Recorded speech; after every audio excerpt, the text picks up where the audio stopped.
айтканда толугу менен бир кишиден сурак болсун, толугу менен бир киши жоопкерчиликти болсун деп ушундай лозунгтар менен шайлоо болот. Ошону менен керек болсо парламенттикпи же президенттикпи дегенден да утпады туура, президенттик шайлоо эме башкарылсын деп. Жоопкерчиликти баардыгы президент алсын деп. Демек мен ойлойм түздөн түз өйдө жактан көрсөтмө келди. Ошон үчүн ушундайга барды. Жоопкерчиликти өздөрү алсын деп мындан ары. Эки доско аброй алып келбейт. Эч кандай аброй алып келбейт. Анан экөөнүн мына көө жагып атат дегенге мен кошулбайм. Артында экөө турушу мүмкүн толук. Урмат, биздин Түрк Республикасынын президенти Жапаров Садыр Нуркожоевичке дагы кайрылып кетем. Урматтуу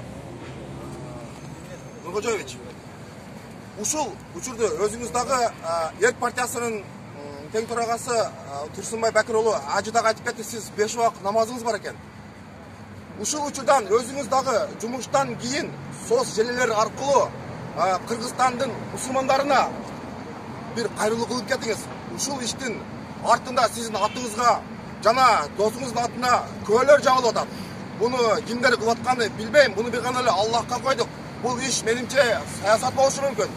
Ошого урматтуу Садыр Нуркожоевич, Кыргызстандын жарандары ушул жерге Улуттук коопсуздук комитети алдына топтолдук жана ошолор арасында мен дагы өзүм мусулман катары. Ушул тууралуу сиз бир маек же бир кайрылуу кылып кетиңиз. Албетте сиз сот иштерине киришкен укугуңуз жок. Как мындай жаран катары кайрылып кетиңизди өтүнүп суранып кетем мен. Керек урматтоо менен Илимбек Исаев. Туугандар, эми до правительствону көздөй сапар алайлы. Ошол жерде бир митинг өткөрөлү. Негизги биздин максатыбыз мыйзамга каршы сөз, бийликке каршы сөз эмес. Ушул жерден дагы бир жолу эсептеп кетейин. Ушул жерде выступать эте тургандар, өзүнүн пикирин айта тургандар, бардыгы мыйзам таласында болгону өзүбүздүн суранычыбызды мамлекетке уккузабыз. Садыр Нуркожоевичке жана атуулдарыбызга Кудай таалам ушул берген муфтийибиздин сый урматын ордуна коюп, жакшынакай үй камакка чыгарып, тергөөгө тоскоол кылбайбыз, сотко тоскоол кылбайбыз, адилеттүү сот кылып бергиле, адилеттүү тергөө кылып бергиле, ошону эле суранып келдик. Болду. Биз эч кандай саясий партияга тийишебиз жок. Болгону ушу Кыргызстандын атуулдары, жарандарыбыз, Бишкектин тургундарыбыз.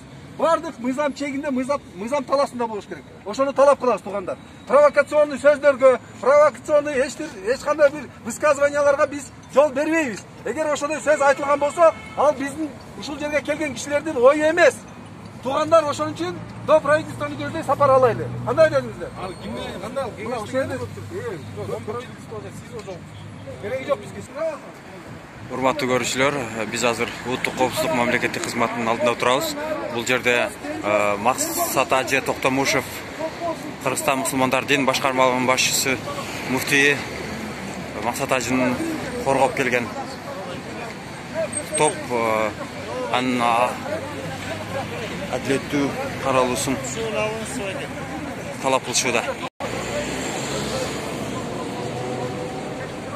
Азыр мына митингке чыккандар өкмөт үйүнүн алдына жөнөп атышат. Ушул жерден өз ойлорун, өз пикирлерин айтууга